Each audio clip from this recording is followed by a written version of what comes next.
we all have heartaches, and sickness, and troubles, God, but we lay them all at your feet this morning. You're always by our side, no matter what we do, where we go.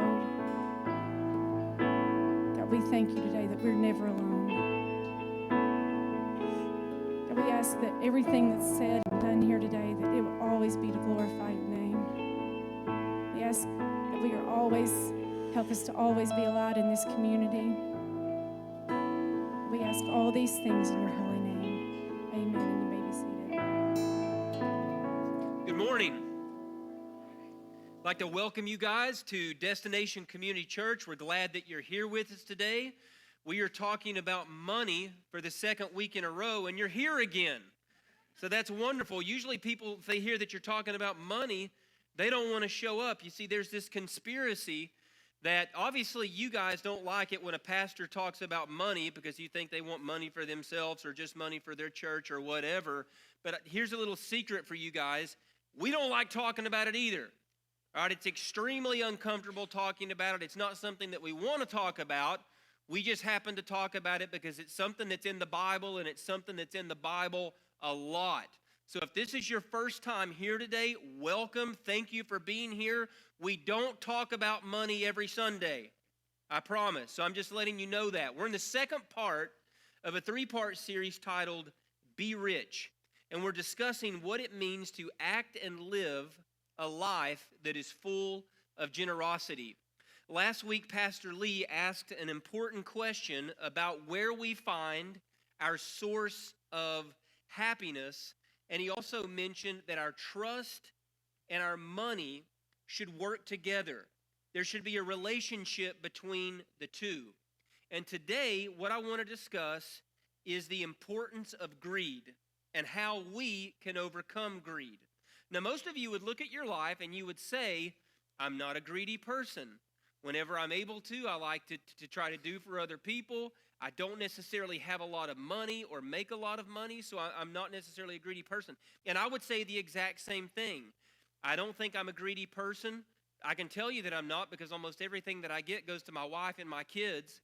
It's one of those situations where in your budget, and some of you will learn this, you start to think, I really need this, or I'd really like to have this. Well, the kids need this, the kids need that, and then all of a sudden, okay, well, at least I got to think about it for just a second. But even when I buy like a new article of clothing, which is not even often anymore, I will get rid of something old. Or if something new comes into our home, let me rephrase that. If Beth brings something new into our home, I make sure that we get rid of something old. Just the thought of having like a lot of stuff really bothers me. But then I started to think about food. And I'm a little bit greedy with food. Last night we were invited to a Halloween party. And I'm trying the low carb thing for like the 375th time this year. And so we go to this party, and I have some wings from Pig and a Poke because I know there's going to be all that good, fun junk food at the party. And Callie says, Matt, can I have one of your wings? And I'm like, no, I'm sorry, you can't. And she said, that's how I treat my kids. But she said, no, I'm just sorry, you can't. And then they start looking at me like I'm the worst person in the world, so I have to give her one, and then she wants another one. So then I just, in a very gracious way, I did give her the celery. All right, because I didn't want anything to do with that. And some of you, if you've been here long enough, in fact, this was several years ago. This is actually before I was the pastor. I'd like to preface this with this was before I was the pastor. But we were on our way to Tennessee. I think it was for a holiday. We were on our way home, and there's this restaurant. It's a fast food restaurant called Pal's.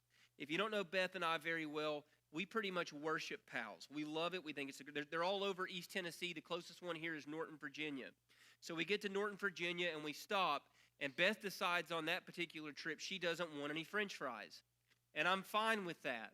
But what she means when she says that she doesn't want any French fries is that she wants some of mine. Now, I have a problem that if I'm not completely full, I'm in a bad mood. Like I don't want to get close to full. I want to be completely full until my next meal 30 minutes later. All right, so that's just kind of an attitude that I have. So she wants some French fries, and she says, I just want 2 or 3. But everyone in here knows that whenever you reach in to get French fries, you have what I call your hanger-oners. You have those that like just kind of hang on to where like 25% of your fries are gone. And then all of a sudden, Callie says, I think I'd like to have some fries too. This is the first that she mentions it. All right, so I get really angry. And I wad up the bag and I begin cursing. True story. And I throw it on the ground, to the floorboard of the car, and absolutely have a meltdown. All right? Now, I have repented since then, but that's kind of how I am about food. And I'm sure that none of you struggle that way whatsoever. All right, but what I want to talk about today on a serious note is that there is only one antidote for greed. Only one thing that is going to help us with greed, because every single person in here, or at least the majority of us in here, we are greedy in some way. And the only antidote for that is generosity.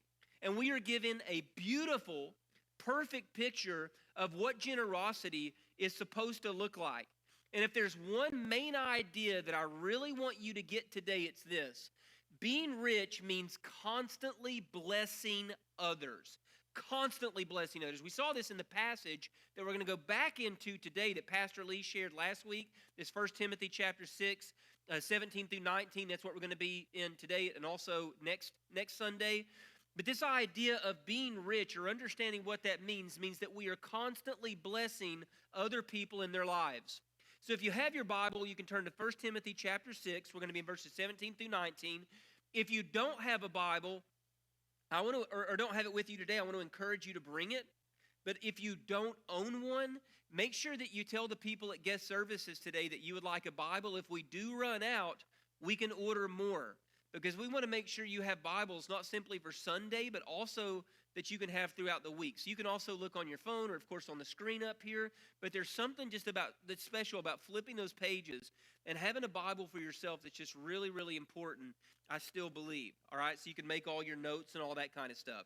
So 1 Timothy chapter 6, verses 17 through 19, 3 very simple verses, and I want us to look at these again, what Pastor Lee shared with us last week. And for those who are in the present age, are rich, for those that are rich, command them not to be haughty or arrogant, or to set their hopes on the what of riches. Right, the uncertainty of riches, but rather on God, who richly provides us with everything for our enjoyment. They are, and these are the commands that we're going to look at today: to do good, to be rich in good works, generous, and be ready to share, thus storing up for themselves the treasure of a good foundation for the future, so that they may take hold of the life that really is life. It's the same abundant life that Jesus is talking about in the Gospel of John.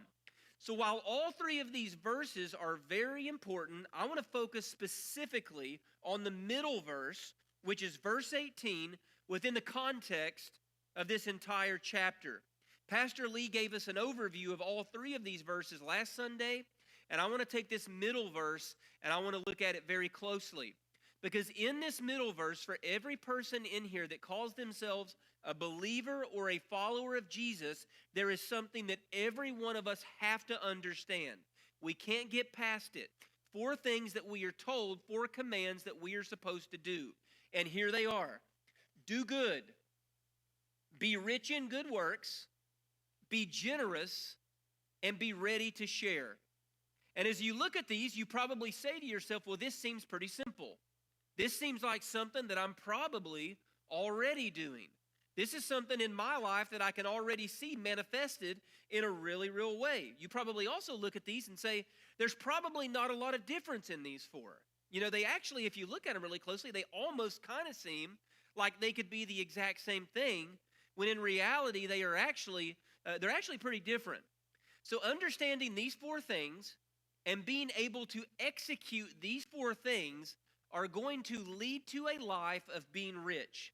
They're going to lead to a life of what it means to be a discipled follower of Jesus in the fullest extent of the word.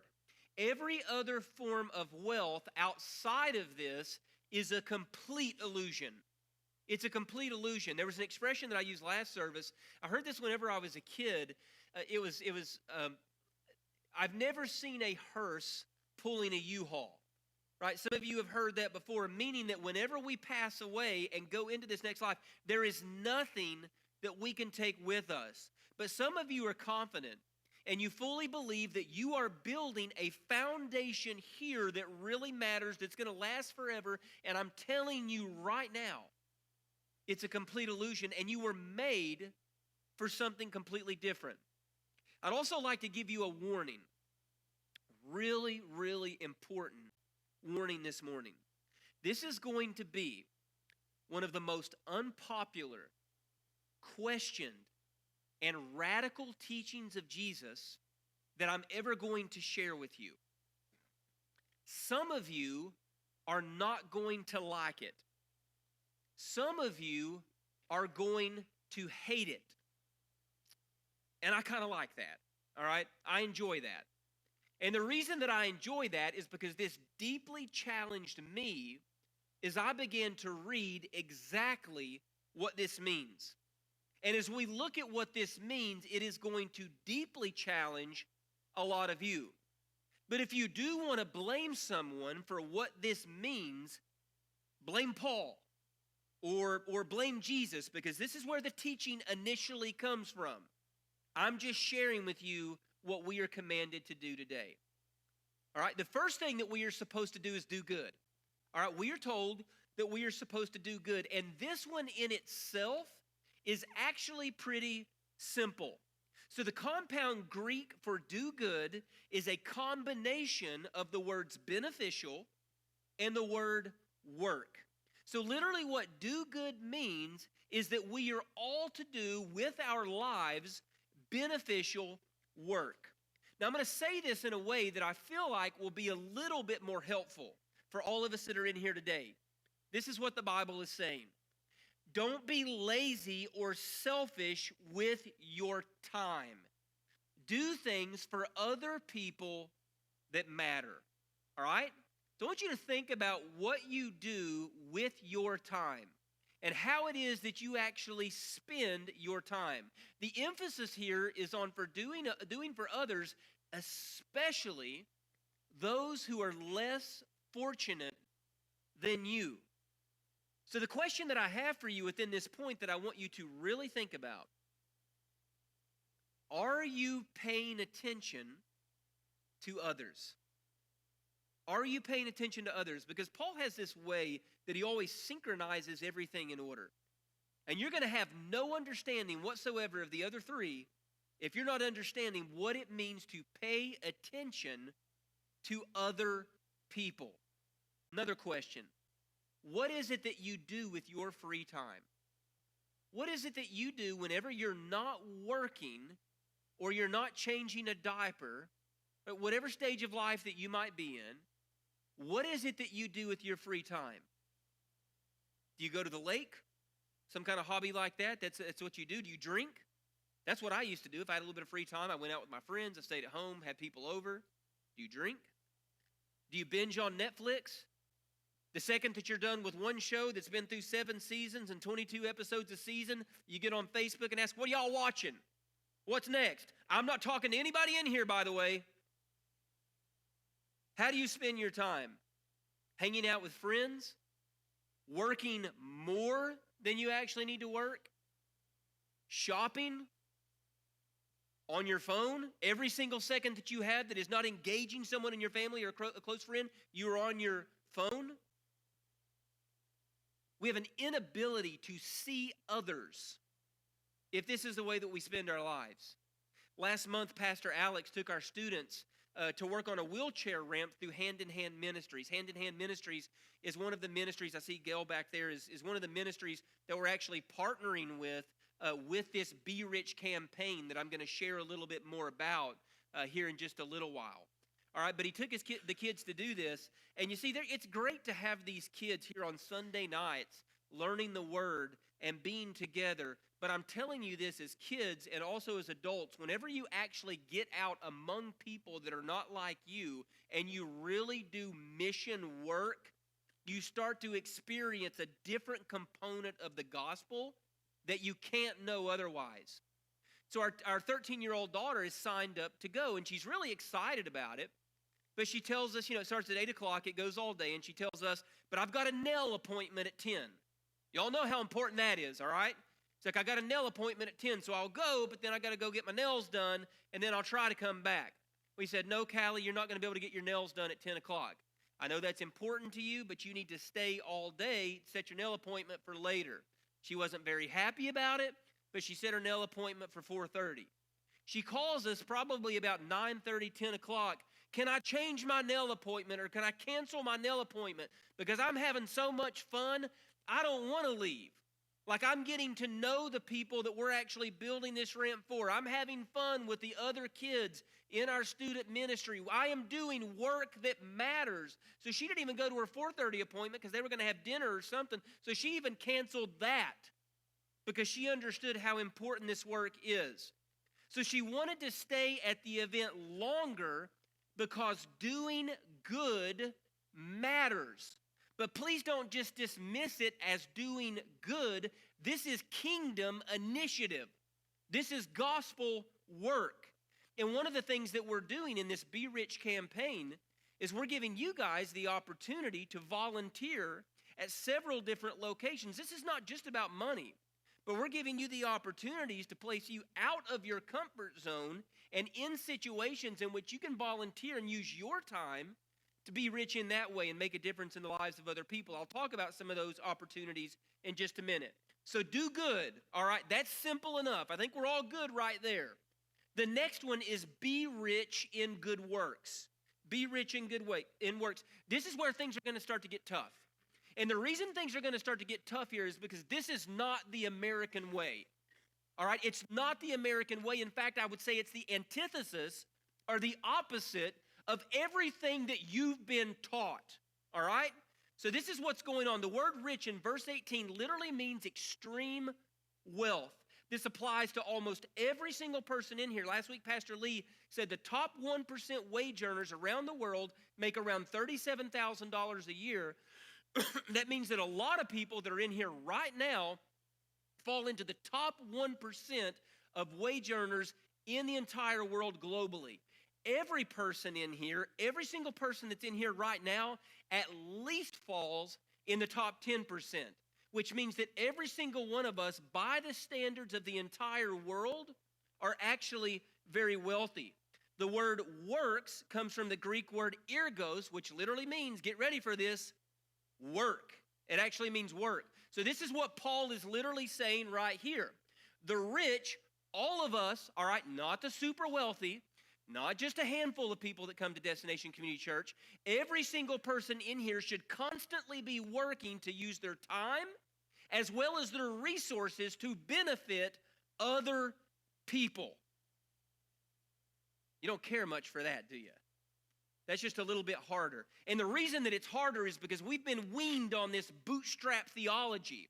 We've been weaned on this idea, this American way of every man or every person or every family for themselves. Because you know what I say? I work really hard. I work here, obviously, but I also have a full-time job at the college. And you know what we often say?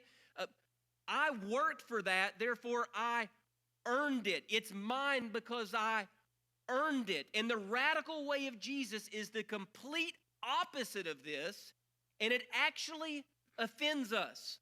Our worldview, again, is I earned it. The way of Jesus is I gave this to you. This is not yours. You have what you have because of me, not because of what you've been able to do. I have blessed you with certain resources or things or finances while you're here, but this is simply supposed to flow through you and into other people and other things because you are not to store up riches here. Really quiet in here now because we don't like that. We've been taught a world of every man for himself. We've been taught I take care of myself. I make sure that my family is taken care of. But I can't say anything about so-and-so down the road. I can't say anything about so-and-so that is not willing to do this or is not willing to do that. And this is the way that we see this. It's going to get a little bit harder, I promise. The third command that we have is to be generous. All right, is to be generous. This teaching is, like I said, it's about to get harder. With this, the word generous means that we are supposed to be thrilled when we give to other people. So we're not simply supposed to take, and again, I'm not telling you don't pay your electric bill. I'm not telling you don't pay your mortgage. I'm not telling you don't buy the necessities for your children that you need. But from the wealthiest person that is in this room right now to the poorest person that is in this room right now, we all have a little bit that we enjoy, or a lot that we enjoy for ourselves when never considering other people. So what does this be generous literally mean? Those who possess a lot of material resources should be elated, thrilled, and euphoric about the opportunity that they have to give. And I'm going to step out on a limb because I have to confess, I have to repent. This is not me the majority of the time, because I don't think about some of the things that I have or the resources that I want to spend on certain things and walk up to someone that maybe I don't know because I'm not paying attention and just give my money or give my stuff away. I'm not elated about that. I'm not thrilled or euphoric. That's a pretty extreme word. I don't necessarily feel those emotions when I'm talking about giving of myself to someone else. But this is very directly what Paul is talking about. So this euphoric joy that we're talking about is found in the reality that we were never supposed to build a foundation here. We were never supposed to take our resources and the things that we have that God has provided and build something for ourselves here. Verse 19, which we're not getting into today, goes into the next world that we are supposed to be living for. Can we see it? No. Can we understand it right now? Unfortunately not. But by faith and through faith, this is the life that we are supposed to be bleeding into, and that's why it's called faith. That's why it's called faith, because remember this, being rich means constantly blessing others. And this is not about feeling good. You guys know what I mean when you do for somebody else? Like maybe you see the homeless person, or you see the person that's obviously struggling, and you go and you make sure that you help them, and you just feel wonderful about yourself all day. Or you see a family that's really struggling, and you know that you want to help them, and you know that it's something that you should do, but you say, wait a minute, can we all get a selfie together so I can get this on social media and everybody knows how good I am? It has nothing to do with that kind of stuff. It has to do with what you are on the inside. It has to do with the visibility that you use every day of your life whenever you go out into the work world. If you're a stay-at-home parent and you're taking your children places, if you're retired and you have a certain thing that you do every day, that you are paying attention to the world that's around you. It falls directly into what it means to love God and to love neighbor. The fourth point that we'll mention is being ready to share. We have to be ready to share. This means that a person doesn't share the way that most of our kids do. I don't know how your kids are, but my kids will not care about toys that they have. They will not play with them for 6 months. And if another kid comes over, it is the most important thing to them in their lives. If my son starts playing with something, my 3-year-old, all of a sudden she's passionate about something she can't even fit into anymore. All right, that's the way that our kids work. But it's saying that we are sharing with a certain kind of heart. Pastor Lee used this language last week because it comes from the literal Greek. We are to give liberally and willingly, meaning we aren't to necessarily step back and think, where is this going to hurt me? What if I do this? What if I do that? How could this be a problem? But that we have to understand that we are to give in abundance. So is this exciting? Are we just ready to go out and do this today? You ready to just go to the bank right now, cash it in, get all your money out, take it out, and take it to somebody? Of course not. But these are the practices that we have to learn. So if we're to take these 4 things, and we are to look at the literal translation, again, because a lot of times if we don't look at that, we can miss. Okay, well, I can do good. I can do good works. You know, I can be ready to share. I can bring a dish over to that party, and we can misinterpret a lot of these things. All right, so look at this. This is literally what Paul is saying in those 4 words. If you want to take a picture, you can, because you're not going to be able to write all this down. But if you don't want to, don't worry about it. This is what he's saying with those 4 things. Work as hard as you can at performing good deeds with the resources God has given you. Put your whole heart into using those resources to leave people in better shape than they were before you acted on their behalf. This is a posture of life. This is the way. This is not like, okay, the pastor should live that way. Or so-and-so makes a lot of money. They should live that way.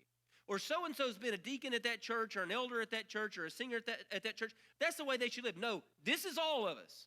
All right, if you call yourself a follower of Jesus. All right, just a little bit more.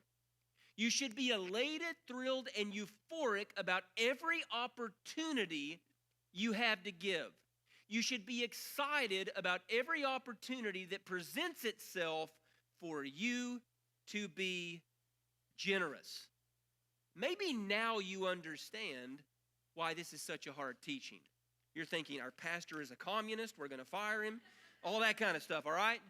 You understand, but listen, this is what I want to challenge you to do. I want to challenge you to use any good lexicon or concordance. I want to challenge you to go to the original language, and this is the radical teaching that you are going to find in the Bible. Now, the good news is that there is a systematic way for us to live into this. There is a systematic way that we can apply this to our lives slowly, all right, and then fully live into it. And it's this right here. We have to learn prioritizing giving, percentage giving, and progressive giving. And you see, these even work in order because for some of you, giving is not even a priority. It's just not even a priority right now. You don't tithe, you don't give to the local church. And if you don't want to give to this church, listen, if you don't, go to a church where you are going to give. The importance is not giving here. The importance is giving to the local church. All right? You see someone that's in need of help, you know that you've got a few extra dollars and you can do it, you don't want to help. Because often we're not paying attention. It's not a priority that we have in our lives. Or if God gets anything from us, it's just our leftovers. All right? So we're not prioritizing giving. It has to be a priority. Then the second part here is percentage giving. A lot of times what you hear with the Old Testament and the command in the Torah of the tithe is 10%. All right, I'm not even going there. The only thing that I will say about giving, if it's giving in the local church, if it's giving to other people, however it is that you give, is to give to a place of discomfort. And what I mean by a place of discomfort is that might mean for some of you, you start giving 20%. And for others of you, you start giving 3 or 4%. And by discomfort, I'm not talking about taking food off of your table. But it might mean that you're able to buy less cigarettes that week. It might mean that you're not able to go out and eat as often as you would that week. It might mean if there are things that you buy every single week for your children that they don't necessarily need, that you don't buy those things. So when we talk about percentage giving, that is something that if you work a budget, if that's something in your family that's really important, and I want to encourage you, if you don't do a budget, it's something that's really going to help you financially, but that you need to look at and you need to analyze your percentages, and you need to plant this in yesterday in your life. And then the third thing is progressive giving. And with progressive giving, I should have been flipping through these. With progressive giving, what we're doing is we're actually getting to the point where we're developing some trust in God because we've been able to see that we've been able to give some of our money away, and He has continued to bless us, and He has continued to take care of us. So what we do is we start giving more. And then maybe a year later, we start giving a little more. And then maybe 3 months later, we start giving a lot more. And then maybe 5 years later, we make another small jump, whatever that looks like, but it's constant consideration for the other, because this is what it means to be a follower of Jesus. Now I want to get to the exciting things. This is what you're going to be a little bit more exciting about as we talk about this Be Rich Challenge. Pastor Lee shared this last week, and I'm going to go into just a little bit more detail. So the first part there that says 2 weeks offering, today and last week, every penny that was given, none of it comes to Destination Community Church. It doesn't go toward salary for a staff member. It doesn't go toward any of our utility bills or ministries or anything like that. Today's offering and last week's offering are poured directly into our local community because we're trying to show you guys what it means to be rich. And I'll show you in just a second where that's poured. You have 4 volunteer opportunities. You have Fishes and Loaves, which is a food pantry literally right down the road, just a block away from us. You have God's Appalachian Partnership. If you live closer to the McDowell area or in the South Floyd area, this is a food pantry. They also serve food like Fishes and Loaves. You have an opportunity to volunteer there. The Lunchroom Project. Now, we have several people that have already signed up for the Lunchroom Project, and what I would like to encourage you to do is maybe consider some of these others if you geographically live close enough. But the Lunchroom Project is Tim Hall's ministry, and it's food distribution. It's serving food. It's on November the 8th. And then we have the East Kentucky Dream Center. If you live closer to the Pikeville area, they mainly deal with recovery ministry, but it's a thrift store, it's a mill, it's also a food pantry. So what I want to encourage you to do is to go on our website, destinationcommunitychurch.com, or to download our app and to make sure that you are volunteering, because you know what's going to happen? When you get connected with the other, with people that you don't typically work with, you see a different side of the gospel that unfortunately the majority of the church is never exposed to. And the reason they're never exposed to this side of the church is because they're always around people that are just like them. It's just the way that it is. All right, and then with Operation Christmas Child, we have 300 boxes that we want to fill this year. Whenever you leave today, grab a box, grab 10 boxes, whatever you want to grab, and make sure that you drop them off whenever we're supposed to drop them off. Now, this is what I'm excited about talking to, and I need to move a little bit faster. They've put this annoying clock up here that tries to tell me when to be quiet, and I'm just going as quick as I can. All right? So now everybody's looking at the clock. All right, and needs that are going to be met by you guys, not by us. Well, by us too, because we tithe. But by you guys, these are the needs that are going to be met in your local community. We're giving checks to 2 food pantries. We've already given one of these. We have to give some of this stuff ahead of time so we can make the video because we know roughly what 2 weeks of tithing looks like. 2 food needs, Fishes and Loaves Food Pantry, which is located right down here, and then also Middle Creek Food Pantry. We gave to both of them for their 2020 budget because their FEMA giving has went down. School supplies for teachers at Stumbo Elementary. And so this is school supplies that actually, the grants don't cover any of this stuff. This is school supplies that go right to the teachers that are taking out of their own pockets to buy school supplies for students. So we actually looked at several schools, and we strategically chose Stumbo Elementary in Floyd County. For Hand in Hand Ministries, Gail's right there, tools for home repair and tools for local building projects. We bought so many tools, there's a truck from Lowe's that has to bring it in. It's literally a truckload. It's going to be amazing. You guys, it's being delivered on Tuesday. You guys will see the video next week. And then we have homeless shelter needs. We have the Eastern Kentucky House of Hope. Myself and Leslie Nelson we were able to visit there on Friday. Friday, and take them their check. And it's a great facility. They're doing wonderful things there. For Mountain Comp, and this is specifically for at-risk youth, a lot of youth that have been through foster care. The person that's over that, Mary Riffett, she said, we need recreational stuff. And she specifically asked for 2 Nintendo Switches. And she asked for those because there's not a lot of violent games. They can play Mario and stuff like that. It's pretty gender neutral, so the boys and the girls can both enjoy it. So whenever their behavior is very good, they've been given the opportunity to have those. And then also going back to Stumbo, rewards for elementary students. The vice principal told us that the ice maker is completely on the brink. They want to be able to have slushies for good attendance and all that kind of stuff. So we provided that, as well as a popcorn machine for them. So this is the work that your church is doing, and this is the work that you guys are doing as a result of giving. And I think God just deserves our praise this morning as we consider the importance of this work that God is doing. This is absolutely incredible work that is meeting not only needs for tomorrow, but in a lot of these situations, needs for a very long time specifically.